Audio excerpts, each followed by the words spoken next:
विधान परिषदेमध्ये सध्या मुख्यमंत्री बोलतात, आपण थेट जाऊयात. पकडावे लागेल म्हणून तात्काळ हे लक्षात आल्याबरोबर MERCनी त्याला स्थगिती दिली, त्यात नवीन आदेश दिला.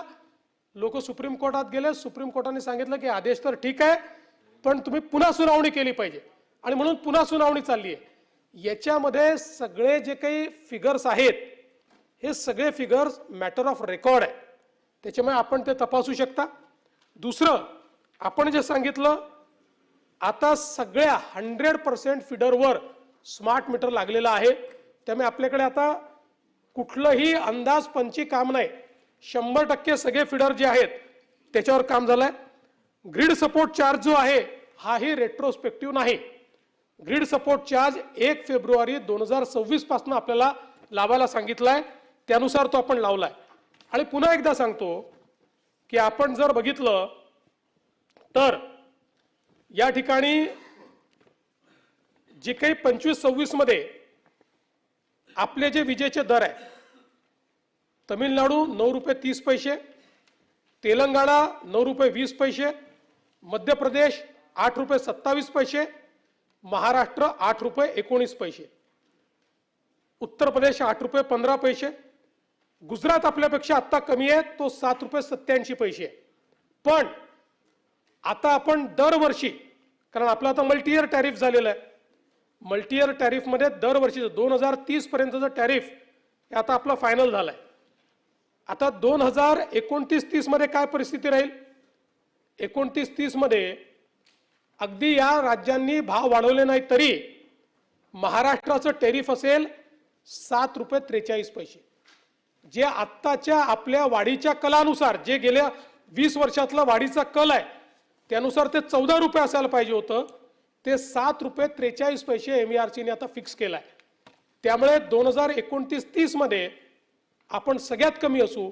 आजही जे आपल्याला सांगितलं जात आहे, एक जर गुजरात सोडला तर बाकी सगळ्या राज्यांपेक्षा आजही आपण कमी आहोत आणि 2च वर्षामध्ये आपण गुजरातपेक्षा कमी जाऊ. 2 वर्षानंतर जे टॅरिफ आपल्याला दिलेलं आहे ते आपलं गुजरातपेक्षा कमी होत आहे.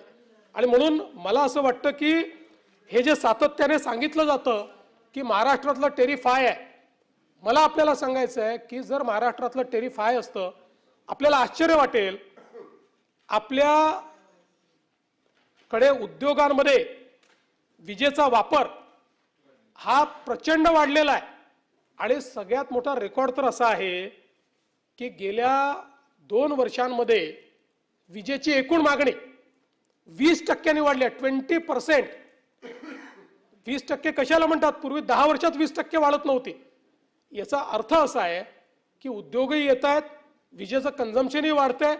ज्या राज्यामध्ये, समजा जर महाराष्ट्रामध्ये सर्वाधिक विजेचे दर असते तर आजूबाजूची सगळी राज्य कॉम्पिटिटिव्ह आहेत, लोक तिथे गेली असती, पण ती गेली नाही आहेत, ती महाराष्ट्रात आलेली आहेत. अनेक वेळा लोक काय आहे सांगताना सोयीचं स्टॅटिस्टिक्स देतात.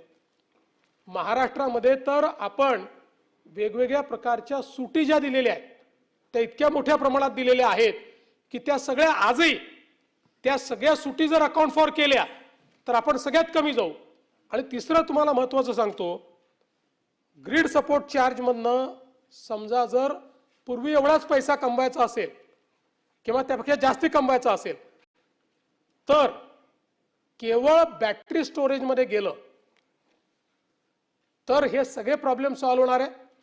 आज प्रश्न कसा आहे, ज्या बँकिंगचा आपण बोललो, जी काही वीज तो तयार करतोय त्यातली 35% वीज तो दिवसा वापरतोय आणि 65% वीज तो रात्री आपल्याला मागतोय. त्यामुळे net we are the loser. आपण जर या ठिकाणी TODचा टाइम ऑफ द डेचा जो काही कॉन्सेप्ट आहे तो जर आणला नाही तर उद्या आपल्या खिशातनं पैसे द्यावे लागतात. मग आपल्या खिशातनं जर पैसे दिले, पैसे तर काही कंपनी देत नाही. MERC काय करते? MERC किती पैसे ते द्यायचे आहेत त्याचा हिशोब लावते आणि इथे बसलेल्या प्रत्येक ग्राहकावर तो टाकते.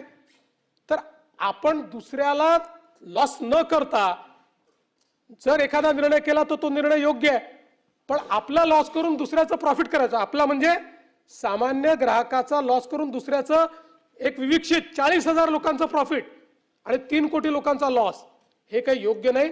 त्यामुळे हा घेतलेला निर्णय अतिशय योग्य आहे.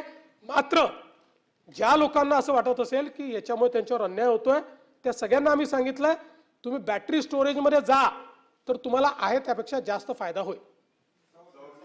आणि तिसरं आपण जे सांगितलं, मागच्या वेळेस मी हे जे सगळे सोलर ऑपरेटर आहेत त्यांची बैठक घेतली. मी जे कबूल केलं होतं त्या संदर्भातली बैठक झाली. आपण म्हणता तशी पुन्हा एक बैठक घेत तुम्हालाही बोलू. भाई जगताप. सभापती महोदय, एक तर असं आहे की